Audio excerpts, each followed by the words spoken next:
for fast, cheap, and reliable Madden 23 coins. Make sure you guys go check out my sponsor, AOEAH.com. Use code VENM at checkout for 3% off your order.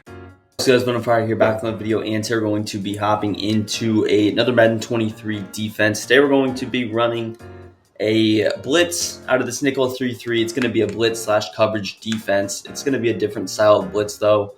I like the blitz out of Tampa 2 that I showed, one of the first videos I posted. That blitz is good, and I also like this play in the middle. It's going to be nickel blitz 3. So again, we're in the nickel 3-3 formation. This is going to be out of the Kansas City Chiefs defensive playbook. And yeah, you're running nickel blitz 3. So what do you want for this play? I like to have auto flip on base. I do like to be baseline for the blitz. I'll show you why, but I'll just set that to base. And then other than that, you can leave everything else kind of on default. We'll go over some zone drop options that you can, of course, attest to. But yeah, so we're going to come out in our nickel blitz 3, and let's just go up against some gun bunch plays. So we'll set a couple of audibles here just to get some nice passes, you know. And let's come out in the Steelers cross. So you have auto flip on, your slot corner is going to be on that right side. And then you notice what happens immediately when you come out on the field is going to be that outside linebacker. What he does is something kind of interesting. You notice that he is actually going to just auto line up on that right side. You press, and he's going to go right back to that position, which is kind of what you want. You want him on that side. It prevents you from having to shift your linebackers to the right to move him out there, because we want this guy in a curl flat on the left. So you reset it. Now he's going to go back. And you notice how when you reset it, the other linebacker on the right actually goes back. He goes back, but then he moves into his normal position. Now, as far as that position, I like the linebacker there personally. Some nice athletic guys, you know, Micah Parsons of the world would be good in that position because they're rushing the passer, but there's also plays where, you know, you're not going to run this play every single time where they might be in coverage. But the guy we have there is decent. I didn't even take a look, but he got the job done when I was labbing this, so looks like it works. Now, the next thing that you want to do, we already pressed. You can go ahead, shade over the top, immediately get those curl flats. You can leave the seam flats. I actually don't hate the seam flats this year. But the next thing you're going to do is go ahead and contain. And then I like to slant down. So I'm going to slant inside.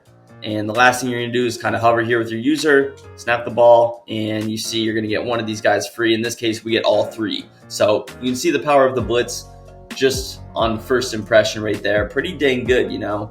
The fact that you rush and get 3 people free, and take a look at these offensive linemen. They look like idiots out there. Literally no one blocking, and just everybody on that side gets free. So, you know, definitely no reason to complain about a blitz like this when it's working that well. And my hair's kind of bothering me over here, but yeah, so you get all 3 people free. Now these guys, I didn't, you know, get the fastest players that I had. Just got normal players, normal guys there. So you could, of course, get there even faster. But slot corner, he's getting free regardless. And then you get Cam Jordan loops around. The other guy just gets unblocked. So you can see pretty dang good blitz, I would say. Now, it's not going to happen like that every single time.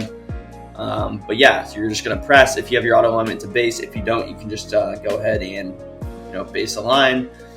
And then go ahead, contain, slant inside. Either order does not matter. And then again, you can, if you want hard flats, you can shade underneath.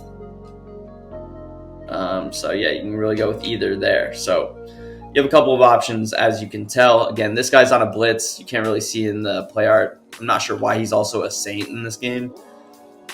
He should be an Eagle, but that is what it is. So you send the pressure off, and again, this time we get 2 people, similar way that we got before. So, you know, you're not mad at getting 2 people. Either 2 or 3 you'll take, and even 1 you're still getting pressure. But I mean, yeah, so slot corner is usually going to be your one to get free every single time, and then it'll be either that D end or the linebacker. And you see with the linebacker, he is the one in contain. The slot corner is not the one in contain. So the linebacker's in contain, and he gets like this just weird like blitz engage. I'm not sure which way you even call it, but he gets the job done. Then with your user, you're hovering. So what your job is to do is to kind of, all you need to do is hold the attention of the center, because you have 3 other guys on the right side. So as long as you're occupying the center, you know that the blitz is going to get through. So yeah, so again, just press, contain, slant inside, and then whatever coverage adjustments you want. You can go hard flats, shade underneath. You can man up certain players if you'd like, but yeah, just hover here, ball snapped, you hold him, and then you get, again, this time we get 3 people free. So again, you see a lot of 2 people, 3 people free, but I mean, this is a blitz that I haven't seen anybody else run personally. Someone correct me if I'm wrong, but I can't imagine that anybody else has shown this blitz. And it's a really powerful thing when you combine it with the Tampa 2 blitz that I mentioned and some of the other stuff. So again, you don't have to hold the center either there for that long because they're so far outside, as long as you're holding them there for like a split second. Then you can go back and use her. We can take away the crosser there, pass them off, and then I would move on to the drag. But I was mainly watching the blitz. But you see again here, linebacker, he never gets picked up. And then again, it's like clearly a 50-50 on if Cam Jordan, your DN, is going to get picked up. So, I mean, you know, you guys tell me, is this the best blitz in the game? It might be, you know. Not too many people know about it. It's a pretty dang good blitz. You definitely catch your opponent off guard with this. He's likely not expecting it. Now, in this case, you see you do a little bit worse of a job at hovering. I just kind of booked it immediately. When you do a little bit worse of a job at hovering, what happens is a consequence, and the consequence was the center actually kicked out way better than I thought. So, yeah, you do, you know, I didn't move him as far to the left as I should have. And we still get the slot corner free, which is what I mentioned. Even if you didn't move anybody, the slot corner is going to get free. So that is fine. There's no way that the right guard should ever pick up the slot corner from that far out, which is another reason why it's important to baseline. But then, yeah, so no one else gets pressure. We do get a disengage. You have 2 one-on-ones on that left side as well, so get some good guys there. Now, one of them is going to have to be in contain, which is a little bit unfortunate, but, you know, it is what it is. So, again, hover here. You can do a better job at pulling him over. And again, sometimes the DO line is going to block like the DO line should. That's fine. You should still get pressure. You saw it the last play, and now you saw it with this one. So, you know, don't be discouraged that your blitz just isn't working. You know, stay true to it, run it consistently, and it will pay off the way that it has in those first couple times. Now, let's say, you know, why am I base aligning? Let's show what it looks like with no base align. Now, if you're not base aligning, it's going to look like this. And what's going to be the case? It is going to be that your slot corner is in contain, which is not what you want. The blitz probably does get pressure still.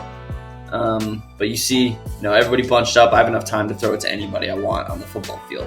So it's definitely not, you know, as good of a blitz as when you run it the right way with the contain. Now, something you could try and do is go ahead, press, contain, slant inside. But what you can actually do is maybe move this guy in a little bit. I'm sure this might work. We'll try it out, kind of labbing on the fly here. And you see, again, it doesn't really work. We mentioned that the right guard can sometimes kick out. And what happened there is the right guard actually kicked out so far that nothing was actually, you know, through because he was able to kick out. So being out far in this case is actually better. And again, this is not a blitz you want to run every single play and abuse it like that. I would say mix it in situationally, but you can also mix it in with your plays like linebacker zero. So you press, reset your linebackers, or pinch your linebackers, and then contain, and you're already in the, you know, 2-man under setup. Not really anybody shifted, which means you can run your loops. Now again, the loops are patched, so not a good defense to run anymore, but that's why we got these other defenses. You can still run man coverage. You know, man coverage is still not terrible, but with the blitz being patched, not as good of a defense, and that's why I'm here, you know, bring you guys some options in your 3-3. If you want to continue to run that scheme, we have options for you. So, yeah, overall, let's show some bluff blitz adjustments that you could potentially do.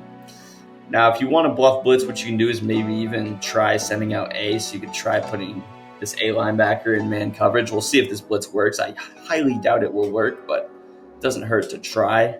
And you see the blitz actually gets through. So that was with only 4 people rushing against the 5-man protection. Blitz actually works. It gets through. You know, you love to see it. It's probably not going to be like that every single time, but because of how far he is, the right tackle actually doesn't get through. And the right guard, of course, would not be able to slide that far either, as we've shown. So you rush 4, you get that pressure. It's beautiful. And now you have an extra guy in coverage, so I don't have to worry about Claypool. I can take away the drag or the flat or whatever I want. Which gives you more freedom as a user. So we'll show that again, see if it is a one-time thing or if that is going to be your case. Now, again, it's a little bit interesting because in this scenario, you now have Cam Jordan on the contain instead of a straight slant inside, which means he's probably not as able to occupy the right tackle. He's more so occupying the right guard, which you see there. But we still get the pressure. It still works. So you can rush 4 and get pressure. You just don't have the chance to get those weird disengages where you can get like 2 or 3 people. Now, of course, if they block the running back, let's try out the regular blitz with the running back blocked. I'm going to guess that it doesn't work too well, and we still get the pressure, but again, the running back gets picked up. So kind of as you would expect, we still get really fast pressure from a lot of different guys, but not to the T of, I guess, how you would want it to be. But overall, it's good. Now let's show some bluff blitz options. We already showed kind of a bluff blitz option. It's a 4-man rush, which is a normal rush. It's not really like you're blitzing. It's normal, standard stuff. And with that A player, you can do whatever you like. If you would like to put him in the curl flat and then you would like to man up one of these guys, you're more than welcome to. So you could run something like this where you're able to man up the honey badger. Now, something else that you can go ahead and do is go with a 3-man rush. I like rushing 4 in this year's game. I know some people go to a 3-man rush. I like rushing 4. So if you want, you could, just throw out a little extra vert hook here, or you could go with like a double flat, maybe man up the tight end. Tight end's a guy who's valuable, so mix it up that way. Now we bluff on here, we go down to the drag, and there's not really anything open. Now, you notice the one thing that isn't there is going to be your pressure. You're not going to get any pressure when you rush 3 people, especially just 3 stock D linemen. That's to be expected, so don't complain when you don't get any pressure. Another setup that you can do is, let's say we just want to blitz the outside backer. And in that case, you can go ahead and man up this player on whoever, or vert hook him, whatever. Or you can put him in the slot corner. And again, you can put the honey badger in a little hook curl. You can still contain. I wouldn't really contain in this scenario. The blitz likely doesn't get through. You see, just got pancaked. Holy crap. But, so yeah, I'm probably just going straight rush. And again, if you get a good player at linebacker in that position, guys like a Micah Parsons, anyone versatile that can rush the passer and is fast, I like those guys at my outside linebacker position because they're good against the run as well. So you can just run a straight rush. In this case, again, you can run your standard coverage like this. And again, if I'm running a defense like this, I'm usually setting my zone drops to either default or like 10. So I'm not, going crazy. Especially if I'm sending pressure, but it depends play to play. And once again, I mentioned that you do want to mix it up. So you don't want to stay in your same exact play. I don't want to be running nickel blitz, 5 times in a row. I want to be mixing it in with Tampa 2. I want to be mixing it in with man coverage. Now when you're baseline press, it's hard to bluff man coverage. So that is a thing. Because if you are baseline press in man coverage, it doesn't even let you. So you guys should know that, and it's kind of difficult to bluff man coverage. But if you're running cover 2, it's going to look the same. You see cover 2, and if you come out in nickel blitz 3 first and then audible to cover 2, which is what I would probably do, the reason you would do that is so that this linebacker stays in this position like he is blitzing. Because if you come out in standard Tampa 2, he's going to be right up here with these other boys. But you audible to Tampa 2, and now you can get a little bit more versatile. And what I'm probably doing is, my accidentally audibled there, but what I'm probably doing is putting X in like a little inside third, and then we can, man up A on whoever, George Pickens or Claypool. And then we have an extra 3-rack hook. We can even use Warner over here and really do our thing over there. Could you try again? Oh, thanks a lot, Siri. You gotta love that. I don't know why. That's 2 videos in a row. Siri's just went off, but yeah, so there's a couple of ideas that you can go with, standard stuff. You guys can get more creative on your own, but I hope you enjoyed this blitz. I think it should be very helpful for you guys, something that I don't think anybody has made. So if you enjoyed, drop a big thumbs up, subscribe to the channel down below, and peace. I'm out of here.